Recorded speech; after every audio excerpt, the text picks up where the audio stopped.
Alright guys, welcome to the Opinion Hut. This is your boy Patrick Chambeshi, and for this one I don't know where to start. We lost to Man City 6-0, 6-0. I didn't know what to say. Went to Malmo, very unconvincing. At home against Man United, and we do that. Oh god. Alright, let's delve into this. I want to make it as constructive as I can. So we get into the whole match review.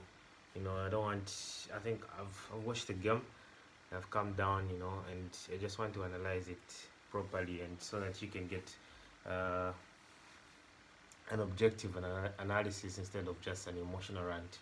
So the whole game started very well, especially the first 20-30 minutes.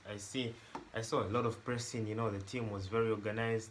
We were winning back the ball literally every time we just lose it. Just a few seconds, we win back the ball. Our press was on point. The guys were going in hard. I was really impressed, with the start and everything. And sometimes that's a thin line between having a great result. Is when you start well, maybe just kind of get that opening goal, maybe just gives you the momentum, and you didn't get the opening goal. But I think Man United had a game plan today. You can see what they did inside like the first 21 minutes. You already had Matic and Smalling on yellow cards, so you can see that they were targeting Hazard to stop him, and they just packed the midfield and allow us to have the ball in the wings, because in the wings we do nothing. As P is crossing is poor. Alonso, we don't even need to talk about it. So that's how it was. It was going on well. Then the first goal goes in. Poor defending. Poor defending. The guy makes a run all the way from the midfield. You can say Alonso is largely to blame. He's supposed to cover that. Kepa somehow is also maybe supposed to read that and maybe come out earlier. I don't know. Kovacic did not track his runner, but you can't really blame him that much. When you're as a midfielder, you don't have to drop on the defensive line. You have to be just above the defensive line. So he was doing his role. He was doing his job, and we won 1-0 down. After 1-0 down, we was still keeping the intensity. We was still going. We was still playing well. Our pressing was good, and then we got 2-0 down. I was like, oh my god, we're in for another ride. And I don't even know how to analyze this game, honestly. From there, it just went downhill. Some of the performances, Alonso, very poor. My god, this guy can't cross the ball. My god, it was very poor. You look at even Rudiger. I love Rudiger, but when was the last time he had like an outstanding game? Recently he's been having these below par and poor performances. Luis is there like that, but Luis, I like his leadership. I think he commands the back really well and everything, and he did well. Kepa could have done a lot in that second goal. Come on. He literally had the ball. It slipped in his hands. I don't know what the guy has been smoking lately. Maybe he's starting to get influenced by some of these old players at Chelsea, and just slipped through. It went in, and I feel sorry for him, honestly. I feel sorry for him. The other guys, Jorginho, in the first 30 minutes, he was probably, for me, the best player on the pitch. Running, organizing the others. It was quick. Every press that he was starting in that 21st. If you want to watch, just rewatch the game. That's from the first minute to the 30th minute. He was organized. Every press he was starting is the one who was starting to press first, and then he calls everyone. He was leading the team very well. Then, stuff happened. Eden Hazard, I don't know. He tried, but sometimes I wish Hazard had this technique where he can just that Willian technique where it's just 110 and shoot the ball. But I don't know. Sometimes it takes a little bit too long. But he tried. You can't blame him. Higuain is literally a man in an odd body. The guy is running on odd legs. You can see that through ball. Hazard makes a dummy, goes to him. The defender slips. Like, you're through on goal. Come on. Are you a date or what? I mean, come on. Bruh, that was like 2 touches. It's just 1, 2, you push it and that's it. That's a goal. It's too slow. That was too slow and not good enough, you know. Pedro, I don't even want to talk about it. He was just cutting inside and doing nothing. Every time he just cuts inside and passes backwards. Every time cuts inside, passes backwards. You know, Pedro, with one thing you can say is that the effort is there, but he's just a player that is past it, you know. He's just a player that he can't play on the top level again, you know. Can't play on the top level anymore. He's past it.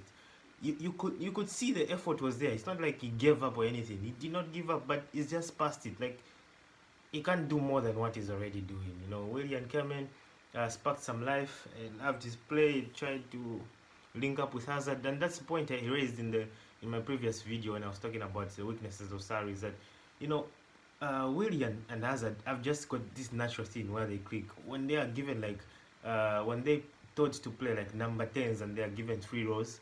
They just have this natural combination. They know how to find each other, but you know, when it's stifled and you just say, yeah, just keep the width and you stick to the wing, like, it just limits them what they can do together. And it's sad to see that, you know, coming to Maurizio Sarri, I think I don't know, I don't want to say it, but I think it's not going to work for Sarri.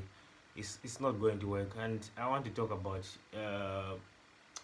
few reasons why I feel, you know, I think Maurizio Sarri, it won't work. Firstly, I mean, this is a man that just can't adapt, honestly.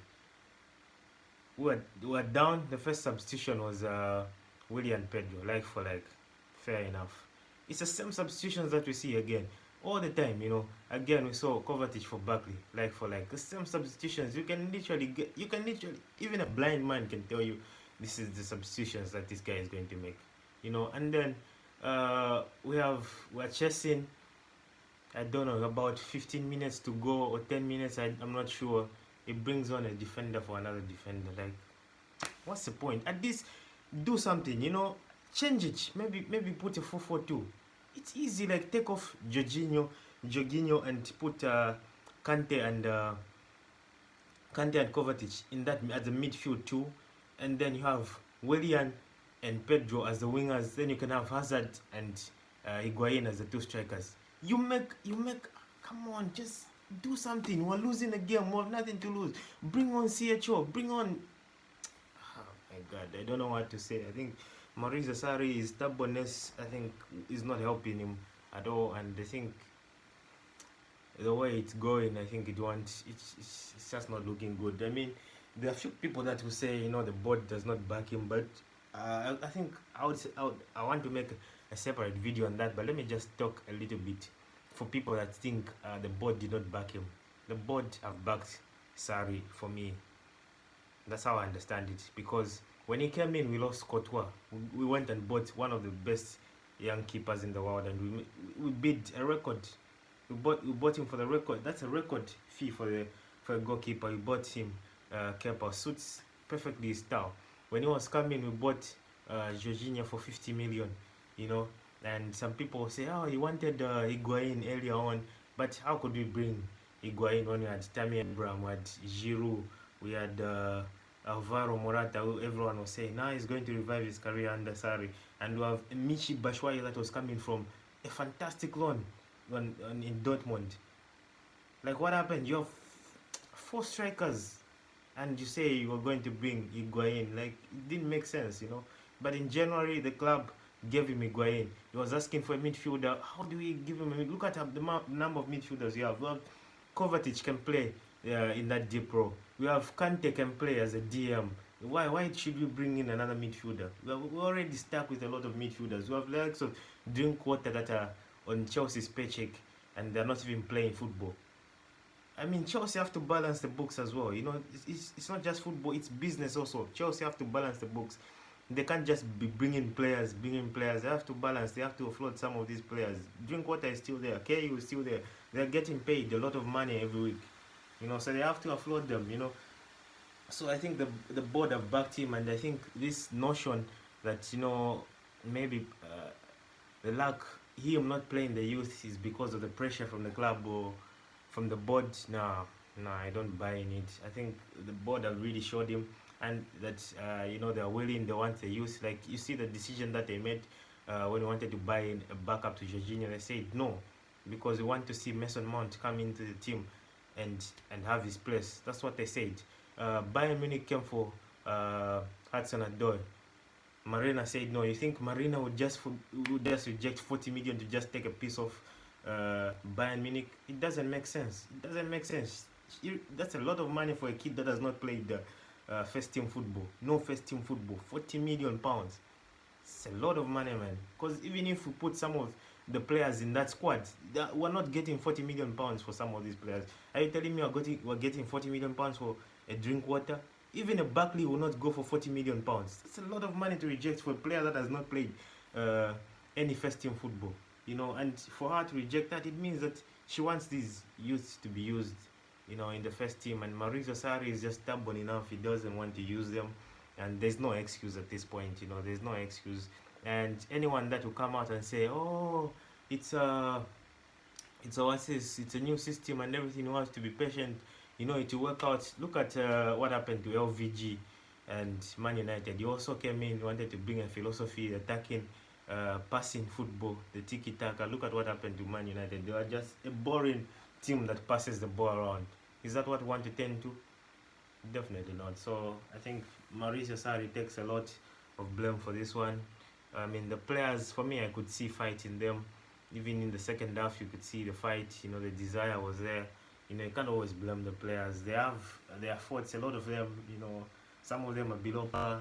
It's understandable, but you can tweak your assist, tweak your system. Just change it a little bit to adapt. Even Guardiola has done it. You know, Pep has done it. These guys are adapting. You know, the best survivors in the game are the ones that know how to adapt, you know, when the climate changes, when things changes.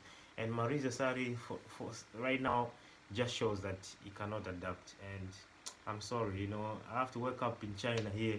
The game was starting at 3:30 a.m. Right now it's almost 6. It's almost 6 a.m. in the morning. I have to stay up and watch this bullshit all the time, all the time. I'm sorry, you know.